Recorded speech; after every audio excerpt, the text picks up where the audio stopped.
ये question JAM subject code M में 2006 में आया था।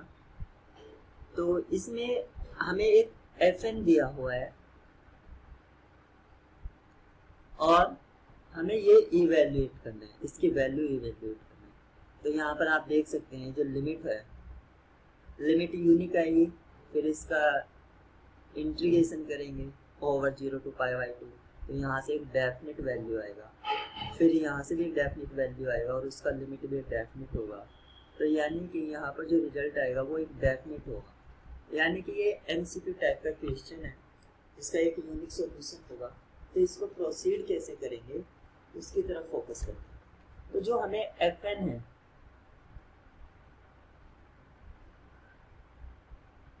वो हमें दे रखा है n sin 2n+1 x cos x, ये हमें FN दे रखा है। और हमें पहले हम इसका लिमिट निकाल लेते हैं, क्योंकि यहाँ पर हमें लिमिट कैलकुलेट करना है। तो मैं इसकी लिमिट निकाल लेता हूँ। Limit n tends to infinity fnx n, यानी कि limit n tends to infinity n sin 2n+1 x cos x, ये है। तो यहाँ पर आप देखिए n की जगह मैं इन्फिनिटी पुट करता हूँ, यहाँ पर n की जगह इन्फिनिटी, तो साइन यहाँ पर जो x है, यहाँ पर आप देख सकते हैं ये वेरिएबल x है। तो x किस रेंज से किस रेंज तक जा रहा है, 0 से π/2, यानी जो x बिलोंग कर रहा है वो 0 से π/2 के बीच में है। और 0 से π/2 के बीच में जो साइन की वैल्यूज होती हैं वो लेस देन 1 होती है। तो 1 रेज टू द पावर बहुत बड़ा नंबर, तो ऑब्वियस सी बात है ये 0 को अप्रोच करेगा। और ये cos x आप इसको एज ए कांस्टेंट समझ सकते हैं, क्योंकि n पर ये लिमिट जो है n पर डिपेंड करती है। तो ये इन्फिनिटी डॉट 0 टाइप की इनडिटरमिनेट फॉर्म है, इनडिटरमिनेट फॉर्म। तो इसमें अब हम एल हॉस्पिटल रूल अप्लाई करेंगे। तो एल हॉस्पिटल रूल के लिए क्या था, हम 0/0 फॉर्म प्रोसीड करते हैं या इन्फिनिटी बाय इन्फिनिटी, जो भी फॉर्म कन्वीनियंट हो वो प्रोसीड कर लेते हैं। तो हम इसको क्या लिखेंगे, limit n tends to infinity sin 2n+1 x cos x upon n, क्योंकि ये जो n था इसको मैंने लिख दिया 1/n। अगर 1/n यहाँ ये 0 हो गया और ये तो पहले से ही 0 था, 0/0 फॉर्म में कन्वर्ट हो गई।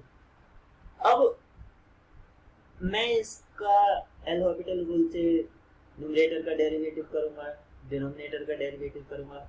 तो जब मैं डिनोमिनेटर का डेरिवेटिव करूंगा तो क्या होगा, n की पावर बढ़ती जाएंगे और सामने प्लस माइनस साइन आता जाएगा, यानी कि इस टाइप से जैसे n की पावर 4, 2, 6, इस टाइप से ये बढ़ती जाएगी n की पावर।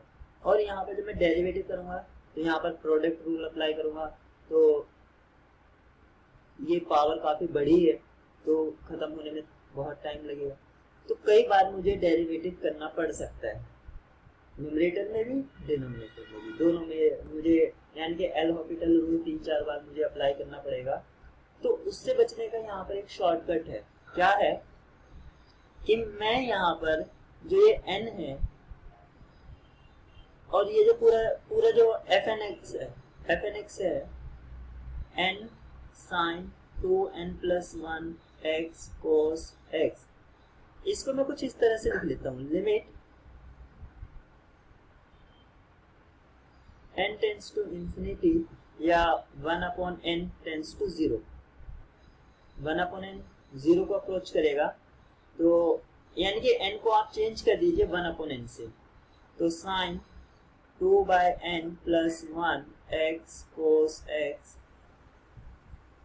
और जब मैंने n को 1/n से रिप्लेस कर दिया, चेंज किया, तो ये यहाँ पर n आ जाएगा, सॉरी नीचे 1/n नहीं, यहाँ पर n आएगा, क्योंकि 1/n तो डिनोमिनेटर में हो जाएगा। तो ये अब क्या हुआ, ये फिर से 0/0 फॉर्म आया, ठीक पहले की तरह।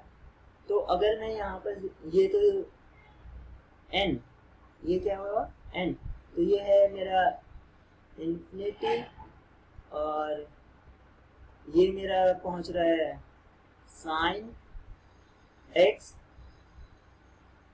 और साइन एक्स का जो वैल्यू है वो लेस देन 1 है, और यहाँ पर ये हो जाएगा 0, यानी कि इसकी पावर 1, इसकी पावर 1, और cos x यानी कि sin x cos x upon infinity, कुछ इस तरह से मेरा एक्सप्रेशन फॉर्म हो रहा है। तो इसका जो वैल्यू है वो होगा 0, क्योंकि 1/0 लिख सकता हूँ मैं इंफिनिटी को, तो ये 0 का अप्रोच कर जाएगा। तो मुझे इतना पता चल गया कि हाँ, इसका जो लिमिट है वो 0 है। अब ये मैंने इवैल्यूएट कर लिया, ये लिमिट 0 हो गया, तो इसका इंटीग्रेशन ओवर 0 to π/2 ये भी 0 हो गया। तो अब जो मेरा सिर्फ बचा है वो ये पार्ट बचा। अगर मैं इस पार्ट को सॉल्व कर लेता हूँ तो मेरा डिजायर्ड रिजल्ट आ जाएगा।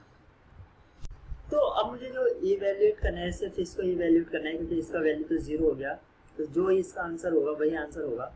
तो ये क्या है, लिमिट और 0 से π/2 इंटीग्रेशन f(n)x dx। तो मैं इसको कर लेता हूँ, limit n tends to infinity integration 0 से π/2 f(n)x dx। ये मेरा एक्सप्रेशन था। तो इसको मैं देख लेता हूँ, मेरा f(n)x क्या है, वो है n limit n tends to infinity 0 से π/2 n sin 2n + 1x cos x dx, ये मेरा था। तो पहले मैं इसका इंटीग्रेशन, ओनली इंटीग्रेशन इवैल्यूएट कर लेता हूँ, लिमिट बाद में पुट कर दूंगा, मतलब लिमिट वाला एक्सप्रेशन बाद में सॉल्व कर लूँगा। पहले मैं इतने एक्सप्रेशन को सॉल्व करता हूँ। तो मैं लिखता हूँ 0 से π/2। अब ये जो n है ये एज ए कॉन्स्टेंट ट्रीट होगा, क्योंकि x इसका वेरिएबल है।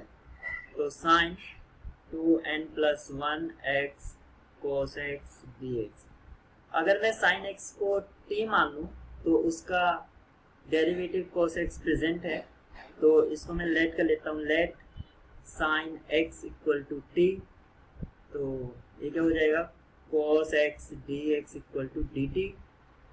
और लिमिट भी चेक कर लेता हूँ, जब यहाँ पर 0 पुट करूँगा तो t क्या होगा, t भी 0 होगा, इसकी लोअर लिमिट। और जब यहाँ पर मैं π/2 पुट करूँगा तो t = 1 हो जाएगा। तो ये जो है मेरा वो 0 से 1 साइन, सॉरी यहाँ पर तो आ जाएगा t raised to the power 2n + 1 dt।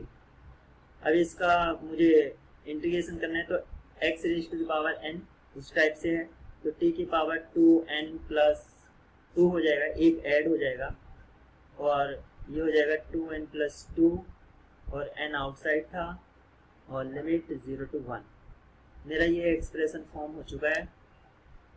तो n t की जगह 1 पुट करूंगा तो 1/2n + 2 माइनस t की जगह 0 पुट करूंगा तो ये 0 हो जाएगा। तो जो मेरा एक्सप्रेशन है वो कुछ इस टाइप से आ गया, 2n + 2। अब मुझे इस एक्सप्रेशन पे लिमिट लेना था, जो मैंने छोड़ दिया था पहले के। पहले मैं इंटीग्रेशन सॉल्व कर लेता हूँ, 2n + 2 n as a common ले लेता हूँ नीचे से, तो ये हो जाएगा 2 + 2/n, और यहाँ पर ये लिमिट चल ही रहा था, limit n tends to infinity. तो n से मेरा n कैंसिल आउट हो गया, और जब मैं पुट करूँगा लिमिट तो मेरा लिमिट जो आएगा वो 1/2 आएगा। तो 1/2 यानी कि कौन सा ऑप्शन है, तो ये यूनिक आया, आपने देखा। तो ऑप्शन ए मेरा करेक्ट चॉइस होगा। तो ये इस तरह से इसको हमें प्रोसीड करना था। इजी क्वेश्चन था, लेकिन देखने में थोड़ा लेंथी लग रहा था। Thank you.